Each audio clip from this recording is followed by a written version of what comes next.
നിൻ ഹൃത്തിൻ തുടിപ്പെൻ്റെ നെഞ്ചിൽ കേൾക്കുന്നു.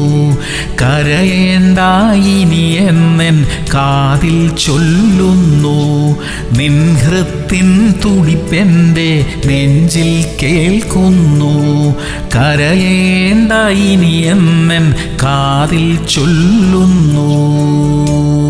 2 കൊരിന്ത്യർ 12:7. വെളിപ്പാടുകളുടെ ആധിക്യത്താൽ ഞാൻ അതിയായി നിഗളിച്ചു പോകാതിരിപ്പാൻ എനിക്ക് ജഡത്തിൽ ഒരു ശൂലം തന്നിരിക്കുന്നു. പ്രിയമുള്ളവരെ, ദൈവം നമ്മുടെ ജീവിതത്തിൽ അനുവദിച്ചിരിക്കുന്ന എല്ലാ കാര്യങ്ങളും നമ്മുടെ നന്മയ്ക്കായത്രേ. എത്ര പ്രാർത്ഥിച്ചാലും ചില പ്രതികൂലങ്ങൾ വിട്ടുമാറിയില്ല എന്ന് വരാം. എന്നാൽ അതിനെ നിയന്ത്രണ വിധേയമാക്കാനുള്ള കൃപ ദൈവം നമുക്ക് തരും. ആ വിഷയങ്ങളൊന്നും നമ്മെ മറികടന്നു പോകാനോ നമ്മെ തളർത്തിക്കളയാനോ ദൈവം അനുവദിക്കത്തില്ല. ദൈവത്തിന് സ്തോത്രം. നമ്മുടെ ആത്മീക ജീവിതത്തെ പലപ്പോഴും ഊർജ്ജസ്വലമായി നിലനിർത്താൻ ചില പ്രതികൂലങ്ങളെ ദൈവം അനുവദിക്കും. അത് നല്ലതിന്. പ്രാർത്ഥിക്കാം. സ്വർഗീയ പിതാവേ, അങ്ങ് ഞങ്ങളുടെ ജീവിതത്തിൽ അനുവദിച്ചിരിക്കുന്ന എല്ലാ കാര്യങ്ങൾക്കായും സ്തോത്രം. അത് ഞങ്ങളുടെ നന്മയ്ക്കായി മാത്രമാണ് എന്ന് ഞങ്ങൾ അറിയുന്നപ്പാ. ഞങ്ങളുടെ ആത്മീക ജീവിതത്തെ എപ്പോഴും ഊഷ്മളമായി നിലനിർത്തുവാൻ ഞങ്ങളെ സഹായിക്കണം കർത്താവേ. യേശു ക്രിസ്തുവിന്റെ നാമത്തിൽ തന്നെ.